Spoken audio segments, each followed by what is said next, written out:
Hi everybody, my name is Harry Jacobs and I am the North of 60 Gamer, and welcome to the North of 60 Gaming channel, and I am glad you're here today. So a few weeks ago I talked about how to get into gaming and some of the things that I recommend or sort of looked at when I sort of jumped in again 4 or 5 years ago after about a 20 or 30 year hiatus. I did start gaming in the late 60s, early 70s, and have continued to play electronic games for all those years after I stopped playing board games, and because I got married and have kids, life gets in the way. But now I'm back at it, and so I want to continue along the lines of a series of bringing to you filler games, or not just filler games, I should say gateway games. Games that can get you started into gaming without a huge investment, that has a lot of fun value, replayability, and easy to teach. So that is what I'm going to do. I'm going to look at a number of games and take you through sort of the process of each game, which might include an unboxing if I just bought it. It certainly will include a component, maybe a quick session on the organization of that particular game. We're certainly going to go through the setup. We might go through some rules after the setup, just to get you started into the rules, and then of course then we will play. So this might wind up being a 1 or 2 part video, maybe further, depending on how I want to frame it. So this is very much an experiment for me, so therefore it's a viewing experiment for you. So use the comments below if this is helpful, especially if you are a beginner trying to get into gaming. Now, I am probably going to focus more on the solo ability of games as opposed to 2-player or 3-player games, which I might do as well, because there are some fabulous 3-player games, and some of them are just competitive solitaire. So I can play them as I go and just explain the rules. But that's what I'm going to do. I think I'm going to try to do that over the next number of videos. So we're going to be concentrating more on the filler games and gateway games. More on gateway games, because what I want to be able to do is build up a progression and say, well, now that you've learned this game, we can move on to maybe a game like this. Now that you understand the mechanics of the simpler version, we can move on to more medium weight or heavyweight games in the future. So we're going to start with that.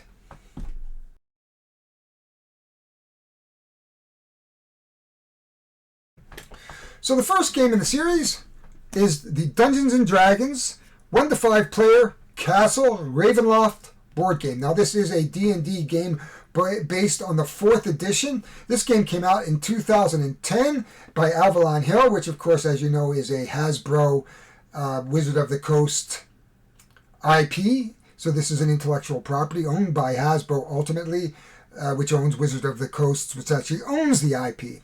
However, with that being said, that's just some informational. A little description on the back of the box. The master of Ravenloft is having guests for dinner, and you are invited. So basically, Count Strahd is probably not going to be your best friend in this game, and you are going to traverse his dungeon, trying to avoid being killed, killing monsters, and trying to just survive. This is a very simple gateway game. This is not quite a dungeon crawler. It's a bit random, and it's a bit puzzly, I should say, perhaps. So it's a bit random, a bit puzzly, but all in all, this is a fun filler game. It does say for 12 and up. I would say you could probably teach a 10-year-old very easily about this game. There are lots of miniatures in this game, and there's counters, and so there is random elements of this. So this is a typical, very base D&D with very plain character. The characters are basically created. They're basically geared up. They have some skills. You'll gain some treasure, and hopefully you'll survive the dungeon. So let's just open this up and take a look at the components real quickly. So if you're new to this, I'm just going to take you through this very, very quickly. This game is in Shrink, and I am going to open this up, and we're going to just play it like I would approach any game. I'm doing that just so that it gives you an idea of my methodology of what I do. I am not going to punch the pieces out here because I would not want you to sit through that. So what will happen is I'm going to show you the unboxing. Then I'm going to organize this. Then we'll come back. We'll show you some components, get into the setup, and poof, off we go. So I'm definitely thinking that this probably will be a two-parter. So let's just jump in now. And like any new game, you're going to have shrink wrap. You may have bought this used, in which case then you don't get the joy of taking the shrink wrap off. That's one of the fun parts of the job here, is to be able to take shrink wrap off. Now the first thing is you're going to notice the rules on top.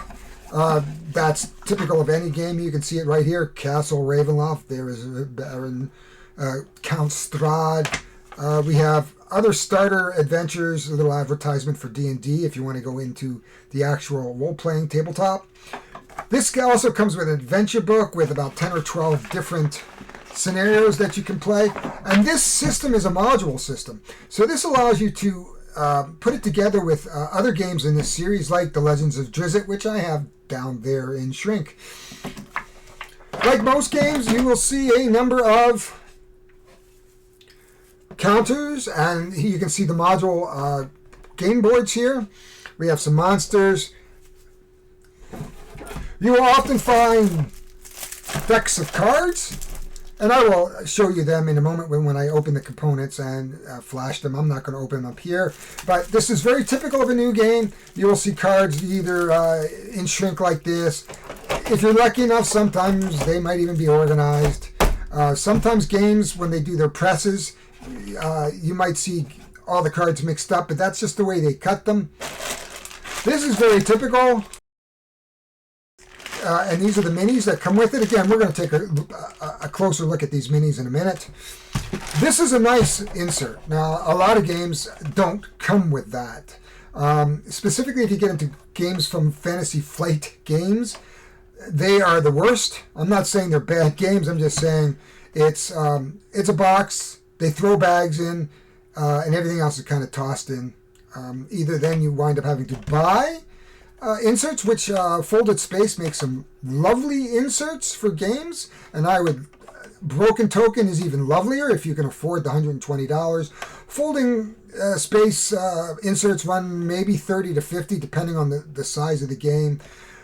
This one doesn't particularly need it. Now, the one thing that I don't like about this, and I will tell you that up front, is that I am a sleever. These cards, when I looked it up, are fit into 63 by 88 cards, which is a standard Magic card. They also call it Standard American. The problem with that is these cards are not 63 by 88. So there is a wide margin. Probably I would say they're more like 61, because I tried the 60 by 59s. They don't fit. So they're too big for the sort of the next size down, which I believe are bridge size, perhaps. They fit into the standard Magic cards. But that's basically what comes in the box. And that is all I'm going to show you here. I will just show you the miniatures. You can see the miniatures are just kind of thrown in there. They are different colors, which are kind of neat. Again, I have not played this game. Now, this is the spot for the miniatures. These are the spots for the different tiles. And, of course, the spots for the cards. Now, I wish there was a way to organize the cards better. Maybe they could have done it so where I could have separate out. There's like 3 or 4 different sets of cards here, which I'll show you in a minute. But that is the game unboxing. So we're going to leave it at that. So here we are on the next part. This is the box. It is opened. It is organized. And it was by Magic. So let's start a little bit here. Again, here are the rules. And we're just going to put them off to the side, because we will be teaching you how to play. Today we're going to focus on the components. Certainly you want to make sure you have the rule book and the adventure book. I have looked at the policy at Avalon Hill and Wizards of the Coast. They will only replace parts if they are from a box that you opened. So if you buy this game used, it is buyer beware. and be sure that all the components are in there before you buy. That is just my warning to you. So be very careful when you're buying used games. I've only had maybe one issue in the last 4 years. And so, you know what? Most gamers are honest. Most gamers are meticulous about storing their games. You don't often find a problem with that. So without further ado, there is a Geek Box. I just want to show you what a Geek Box is. It is a box that you just open and you can throw tokens in. You can see I put all the hit point markers in this particular token. It makes it easy to set up when I can just pull it out of the box and put it off to the side and away you go. Other methods, and you can see other ways of doing it, is I actually have these all in a Plano box. This is the components for this game. And there is the master himself, Strahd. He is just one of the minis. I can see if I can put it up here. Bring it up a little bit. There we are. There is Count von Strahd. Actually, it's Count Strahd von... Oh, I can't remember his name. I will look that up, and I will make sure I put it in the link for you in the subtitles just to show you his full name. I just know him as Strahd. I loved his books. This is kind of a playing off of the Forgotten Realms. So it's not part of the Forgotten Realms lore, but it's a plane that's off of it. I don't think we've ever seen those two planes kind of meet where, you know, you see Drizzt off battling the Count, but certainly I have the Drizzt game down there, so I certainly could bring Drizzt in. And you can see we have different markers. There are the monster wound counters. There are condition tokens. There's the sun token. There's treasure tokens. There's monster tokens, all of which I don't know what it's all about. And the ever-present 20-sided dice. I got to get a bigger one for these kinds of things. Present are, this is the starting tile. So in this game, for the most part, you are going to start on a tile. You're going to come in and off you go into your adventure. Now, the first adventure I know is it's going to start a little bit backwards, and it actually starts from the this one, Strahd's Crypt. And we will be playing to escape Strahd's Crypt. So in there will be the secret staircase. And here are the 20 tiles. The first 10 we're gonna randomize the first all 20. Then we're gonna deal top 10. That will be the top of the stack. And then what we're gonna do is put the stairway into the bottom of the stack, shuffle it up, put it on the bottom, and we're either gonna be quickly out of this, or we're going to not be quick, and possibility of having Strahd. Here it is, Strahd von Zorverich. So there you are, Count. This is his card, and we'll explain that rules, but every monster has a monster card or a card like this, and this will give him what he does in battle. There's his tactics, and we'll read through those tactics as they come up, but we're not going to go into that now. These are the other plenty of tiles. We have other things down here as well. These look like trap tiles, I think, crossbow turrets. Yeah, so they were trap tiles. Here are the villains. There's the flesh golem. Now, and then we have another 5 heroes, and they are standard hero classes: the cleric, the wizard, the rogue, the fighter, and the ranger. Very, very base classes. I don't know what the 4th edition did what they did in the 6th, which was like go crazy and have subclasses, and they might, as we go further into these games. I've got Temple of the Mad King coming, which is a module based on this one. It's one of the later ones, and maybe we'll see some differences there. As you can see, I have pulled out this wonderful miniature. This game is about $70. I should mention that. So for a filler game with 37 miniatures, and you can see there is the flesh golem. If you wanted to get into painting, this is not a bad way to get into painting. So you can, and it looks like a spider of some sort, perhaps. It's got 8 legs, so it is a spider. And there is another villain. I believe that's a witch. So we have lots of villains. We have our cards. So on the top, you can see here is a monster card. Let's just see if I can pull out, which really goes here. Now, for some reason, of course, we have some Arkham Horror in here. I had no idea. Each person will get a sequence of play. Here's your monster cards that explains the spider, the tactics, and their powers. And then we'll get into the player class cards, and I'll explain how that works. They each have a at-will power, a daily power, and a special power. So they have all the different ones. Fighters, as we explained, and we'll go over that. We will be playing solo. I haven't decided whether I'm going to play from a ranger perspective, a fighter perspective, or the cleric perspective, or the wizard, really. Here's all your monsters. Now, these cards are rather plain Jane, but you know, when you consider you have these really good miniatures, I don't have an issue with that. I think this is absolutely fabulous. And under these monster cards, and we'll explore these monster cards just a touch more. We have the encounter cards. These are, if you are good and mainly bad, and so if we pick up a marker that has a black triangle as opposed to the white triangle, we are going to play an encounter card. We are, in this game, you are forced to move along in this game. You cannot sit back and go, I'm just going to kill everything and get a lot of loot. What you got to do is move and get to the end of the game. If you do not explore a new tile, you will get an encounter. If you pull a black tile, a black triangle, you will gain an encounter.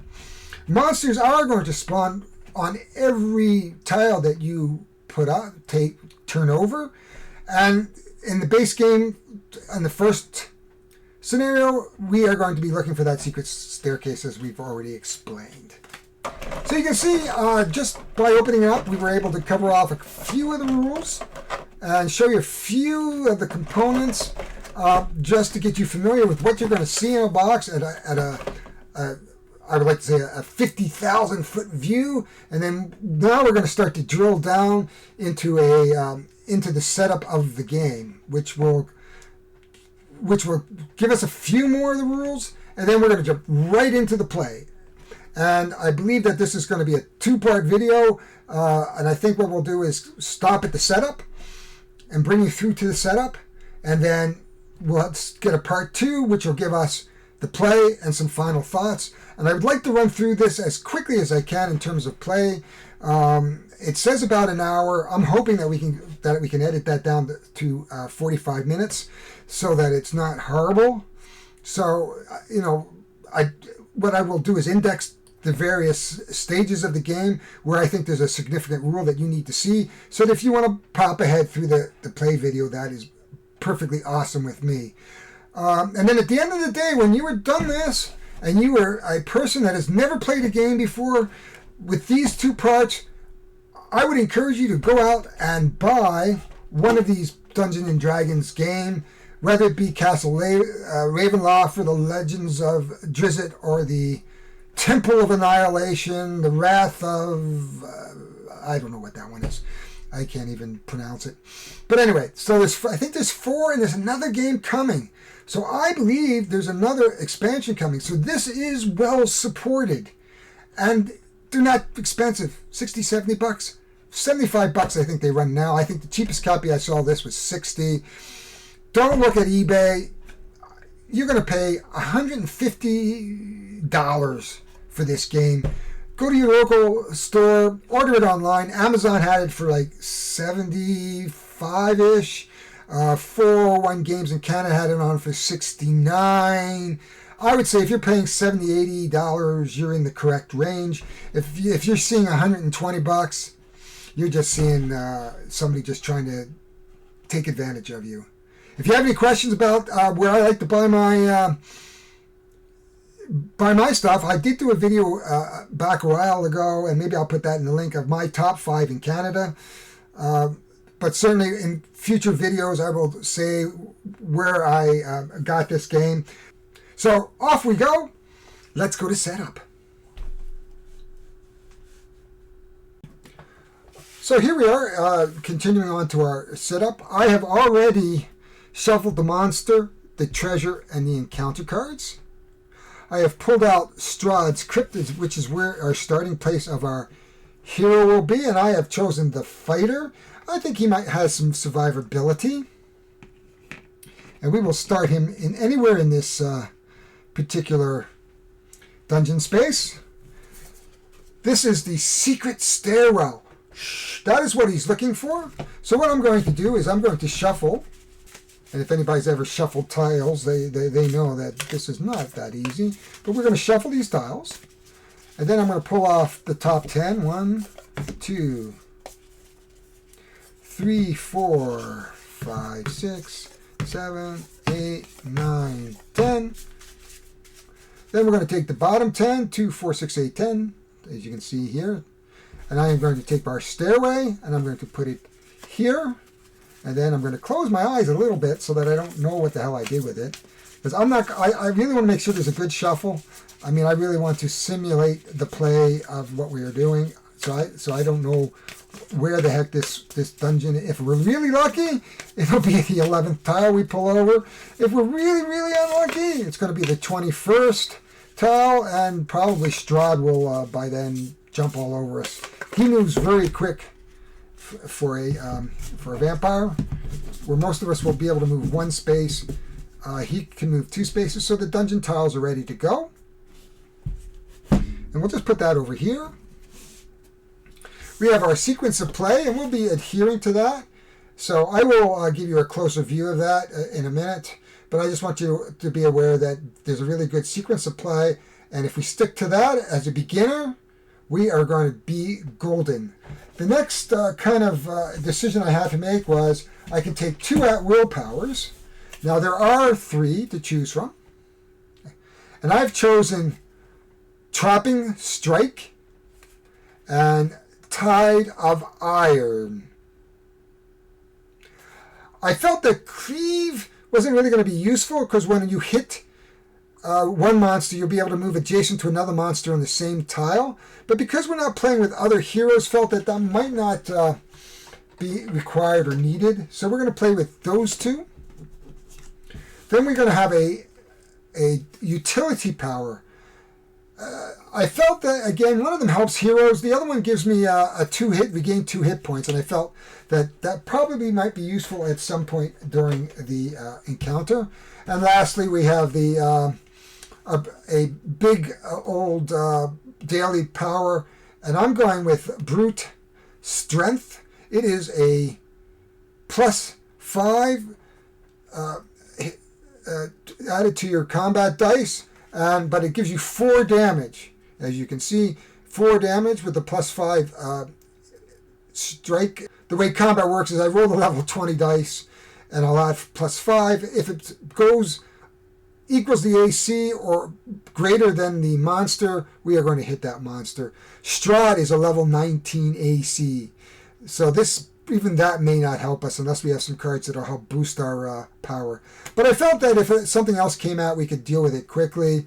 The other daily power one, we can move, attack one monster if you flip this, but if you miss, do not flip. Now that does 2 damage. That might actually be better than Brute Strength, only because it's got a +11 on that. So I think we're going to go with that. So those are the 4 cards that we are going to use with our hero. The last bit that we actually do for our hero, whoops, let me just put these up so that you can actually see them for now. We may have to do something else to share the space. And oops, sorry, you saw the mouse. I do use a bit of a mouse here. You may be wondering about the Sun token. So we'll start the adventure, and we're going to read that at the beginning of the game. This book tells you exactly how to set this game up. That is why it's such a great filler game. This game leads you through everything. So it's an excellent example of separating the rules from the adventure and then taking you through the adventure. And the rules become more of a reference guide. And what's going to happen with the Sun token is we're going to actually place it here. And every time a white tile, instead of taking an encounter, which we don't on a white tile, we're going to move our Sun token. And at the end of the day, Strahd is going to come out. So once we get started, I'll just put this over here. and we'll move our dice out of the way. Let's just see. Okay, we'll just put that sun tile there to the side. We will read that in a moment. We will eventually need Strahd. This is the Strahd board, but we'll just put him back in the box. The box is off to the side with the miniatures, so I may have to stop now and again and get a miniature, and I'll put that on pause. The last part of setup, once we've dealt our cards, once we've shuffled our cards, we've shuffled our tiles, and then put in our staircase, we are going to take a treasure card. Now, we are not looking for a fortune card, we're looking for an item card. So this one is Breath of Light. Play this fortune immediately. So we're just going to take another one. Play this blessing immediately. We are looking for something that is item. There we are. We're going to put those blessings on the bottom. And you can see this is the Ring of Regeneration.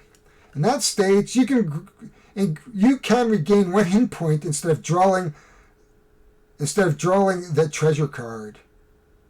So if I encounter a monster, beat a monster, I can draw a treasure card, but at this time I could also discard this card to gain 1 hit points. In fact, it doesn't say discard, so I'm going to have to check in the rules specifically to determine whether or not this card gets put in away. I think most of these are one-time use, so it would be a very good card for my fighter, but I'm not sure. We will clarify that rules next.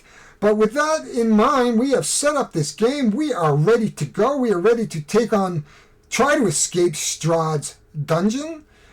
Hopefully we'll succeed, or at least probably die trying. We have our counters that we might need. We have our surge tokens. We start with 2 surge tokens. We'll just put that there. And what surge tokens mean is that if ever I go down to 0 hit points at the start of my turn, I can spend a surge token to get a surge value, which is on my hero card, which I did not pull out. So here is the fighter statistics. This looks like, is that the first side or the second side? So here's the first level. And each have 2 sides. This is when I get enough experience point and roll a natural 20, then I can actually flip him to his second side. But on the first, which is right here, the first side gives him, on this side we get 17 attack, 10 hit points, 5 speed, and a surge value of 5. And then we get a special powers. They tell us about the power card. Select 1 utility, 2 fighter, and 1 will, which we have. The defender, you may protect your friends, while another hero is on the same tile as you. He or she gets +1 bonus to his armor class. Now, that's not going to be very relevant to us, but that's the way it goes. And he gets slightly better stats. He gets an 18 attack as opposed to a 17 attack on his second level.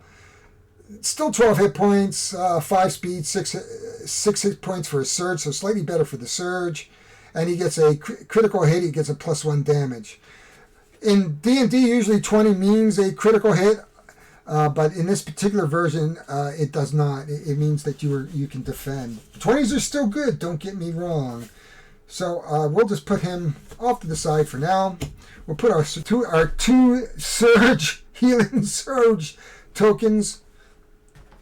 And we were just talking about this a few moments ago on one of the boards I'm on is, do I use a script or not? Folks, what you see is what you hear. So when I make a mistake, you hear it, and lately I've gotten in a really bad habit of, which means I probably will edit that out. Usually I'll make a note to myself at the spot where it happens and say, Harry, please edit this out. And sometimes I edit it out and sometimes I don't. But anyway, so we are ready to go. That is exciting. We may have to push some of these tiles around a little bit and to reposition things as we go along, just in order to accommodate the growing tile base here. But we'll do that as we go. Eventually we can take some of these off camera a little bit because you'll see them come in. But for now, this is the game. It's ready, set up. It's pretty tight, but we'll expand. We have room over here. We can move the sun token a little further down if I want. And we can do that at any point. So that's it. Thanks very much, folks. We are ready to play. I am excited to bring this to you. So thanks very much. This is the end of part 1. I will link the second part in the end credits in the thumbnail, so that you can go right to the second part. If you like what you saw, please hit the like, subscribe, or if you want to be notified about more of these types of videos, please hit the notification. I would greatly appreciate it. I do this for fun. I am not paid. So your likes and your subscriptions are your way of telling me that you kind of like what you see. And if you make a comment and say hi, and say you did really well, or maybe you could have sped something up or explained something better, please put it in the comments. Everybody's entitled to their opinion, but keep it civil. And this is an all-inclusive, safe channel, so please just bear that in mind, that the tolerance is 0 for any flaming or not something that shows a lack of respect. Thanks very much, folks. We will see you in part 2.